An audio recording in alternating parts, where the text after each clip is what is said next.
അല്ല, ഇതൊരു കെട്ടിച്ചമച്ച വാർത്തയൊന്നുമല്ല, വസ്തുതയാണ് എന്ന് ഇന്ന് എല്ലാവർക്കും അറിയാം. പക്ഷേ മുഖ്യമന്ത്രിയുടെ ഒരു ശൈലി എപ്പോഴും പുകമറ സൃഷ്ടിച്ചുകൊണ്ട് ഞാൻ വിശുദ്ധനാണ് എന്നുള്ള രീതിയിൽ പറഞ്ഞ് സ്ഥാപിക്കുവാൻ ശ്രമിക്കുക എന്നുള്ളതാണ്. അതിപ്പോൾ ഈ ഒരു മനോരമ ഇത് പുറത്തു കൊണ്ടുവന്ന ആ ഒരു സമയം നമുക്കൊന്ന് ശ്രദ്ധിച്ചു നോക്കാം. 2 ഭരണകാലം കഴിഞ്ഞ് ഇനി മൂന്നാമതും നമ്മൾ തന്നെ തിരിച്ചു വരും എന്നുള്ള രീതിയിൽ സംസാരിച്ചു കൊണ്ടിരിക്കുന്ന മുഖ്യമന്ത്രിയുടെ കുടുംബത്തിലുള്ളവർക്ക് മോൾക്കെതിരെ കേസുണ്ട്, മകനെതിരെ സമൻസ് ഉണ്ട്, പിന്നെ മുഖ്യമന്ത്രിയുടെ പേരിൽ തന്നെ കേസ് നടക്കുന്നു. ഇത്തരത്തിലുള്ള കാര്യങ്ങൾ മറന്നുകൊണ്ട് ജനങ്ങൾ വോട്ട് ചെയ്യരുത് എന്നുള്ളത് തന്നെയാണ് ഇവിടെ വളരെ വ്യക്തമായി ഒരു സന്ദേശം നമ്മൾ മുന്നോട്ട് വയ്ക്കുന്നത്. അപ്പോൾ മുഖ്യമന്ത്രി അതിനോട് എത്ര നിരുത്തരവാദപരമായാണ് പ്രതികരിക്കുന്നത് എന്ന് നമുക്ക് വ്യക്തമായി അറിയാം. കാരണം വളരെ ലോക്കൽ കള്ളന്മാർ വരെ സമൻസ്, വാറണ്ട് ടൈപ്പ് സാധനങ്ങൾ കിട്ടിയിട്ടില്ല, കണ്ടിട്ടില്ല എന്നൊക്കെയുള്ള ഒഴിവ് കഴിവുകൾ പറഞ്ഞ് രക്ഷപ്പെടുവാനാണ് ശ്രമിക്കുന്നത്. അതുപോലെ തന്നെയാണ് മുഖ്യമന്ത്രിയും പറയുന്നത് എന്ന് നമ്മൾ കാണുമ്പോൾ നമുക്ക് മനസ്സിലാവുന്നുണ്ട് ഇദ്ദേഹം എന്താണ് ഇവിടെ ചെയ്യുവാൻ ശ്രമിക്കുന്നത് എന്നുള്ളത്.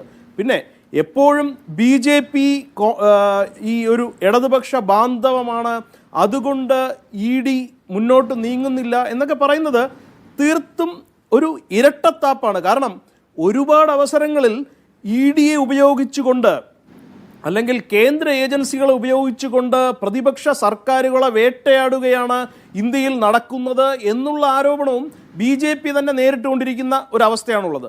ഇപ്പം കൃത്യമായി പറയുകയാണെങ്കിൽ മൊഴിയെടുക്കുവാനായി സമൻസ് അയച്ചാൽ അതിനോട് പ്രതികരിച്ചുകൊണ്ട് തെറ്റുകൾ ചെയ്തിട്ടില്ലാത്തവരാണെങ്കിൽ ഹാജരായി വ്യക്തത വരുത്തുകയാണ് വേണ്ടത്.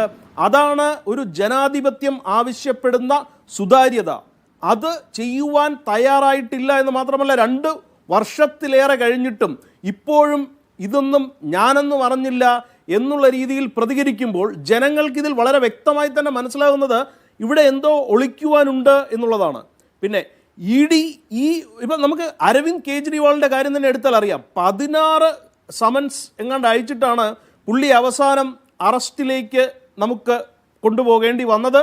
അതിൻ്റെ പ്രത്യാഘാതങ്ങൾ നമ്മൾ കണ്ടിട്ടുള്ളതാണ്. അപ്പോൾ അത്തരത്തിൽ ED അല്ലെങ്കിൽ മറ്റു കേന്ദ്ര ഏജൻസികൾ ഇന്ന് കേരളത്തിൽ ചില ചുവടുവയ്പ്പുകൾ നടത്തുകയാണെങ്കിൽ അതിൻ്റെ പ്രത്യാഘാതങ്ങൾ എന്തായിരിക്കും?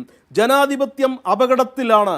നമ്മുടെ സർക്കാരിനെ ജനങ്ങൾ തിരഞ്ഞെടുത്ത സർക്കാരിനെ പുറത്താക്കുവാനുള്ള ശ്രമമാണ് എന്നൊക്കെയുള്ള ആരോപണങ്ങൾ ഉണ്ടാകും എന്നുള്ളത് തന്നെയാണ് സത്യമോ നമുക്ക് എല്ലാവർക്കും അറിയാം. പക്ഷെ അതുകൊണ്ട് തന്നെ ED ആ ഒരു കൃത്യവിലോപം നടത്തി എന്നൊന്നും ഞാൻ പറയുന്നില്ലെങ്കിലും അവരുടെ നീക്കങ്ങൾക്ക് വേഗത പോരാ, കൃത്യത പോരാ. വളരെ വ്യക്തമായി നമ്മുടെ ജനങ്ങൾക്ക് മുമ്പിൽ ഇത്തരം കേസുകളുടെ കൂടുതൽ വിവരങ്ങൾ പ്രസിദ്ധീകരിക്കുകയും അതിനനുസരിച്ച് ജനങ്ങളുടെ ചോദ്യങ്ങൾക്ക് അവർ ഉത്തരം നൽകുകയും ചെയ്യണം എന്ന് തന്നെയാണ് എനിക്ക് വളരെ വ്യക്തമായി തന്നെ പറയാനുള്ളത്. അവർക്ക് ഒരുപാട് പരിമിതികളുണ്ട് അതിൽ. കാരണം ഈ അന്വേഷണ ഏജൻസികളിൽ തന്നെ ഇടതുപക്ഷ ഫ്രാക്ഷനിൽ പ്രവർത്തിക്കുന്ന ഉദ്യോഗസ്ഥന്മാരുണ്ട്. അവരിത്തരം കേസുകളെ അട്ടിമറിക്കുവാൻ ശ്രമിച്ചിട്ടുണ്ട്. വിജിലൻസ് തന്നെ, നമ്മുടെ സംസ്ഥാനത്തിൻ്റെ വിജിലൻസ് തന്നെ പലപ്പോഴും ഇത്തരം കേസുകളിൽ ഇടപെട്ടുകൊണ്ട് ഫയൽ പിടിച്ചെടുക്കുകയും അങ്ങനെ അന്വേഷണം പ്രഖ്യാപിക്കുന്നത് തന്നെ കേന്ദ്ര ഏജൻസികളുടെ അന്വേഷണത്തെ അട്ടിമറിക്കുവാൻ വേണ്ടിയാണ് എന്നൊക്കെയുള്ള നമ്മൾ വളരെ വ്യക്തമായി കണ്ടിട്ടുള്ളതാണ്.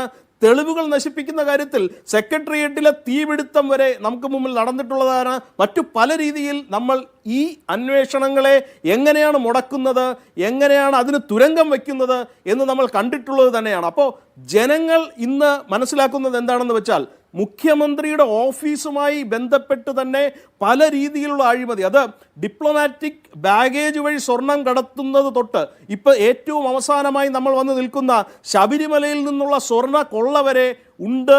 അതിൽ ദേവസ്വം ബോർഡിൻ്റെ അല്ലെങ്കിൽ മറ്റ് ഉദ്യോഗസ്ഥന്മാരുടെ അതുപോലെ തന്നെ ഇടതുപക്ഷ മുതിർന്ന നേതാക്കളുടെ പങ്കുണ്ട്. അവർ ഗൂഢാലോചനകളിൽ പങ്കെടുത്തിട്ടുണ്ട് എന്നാണ് ഇന്ന് കേരളത്തിലെ ജനങ്ങൾ വിശ്വസിക്കുന്നത്. അപ്പോൾ അതിനുള്ള വ്യക്തമായ ഉത്തരം മുഖ്യമന്ത്രി അടക്കം എല്ലാവരും പറയണം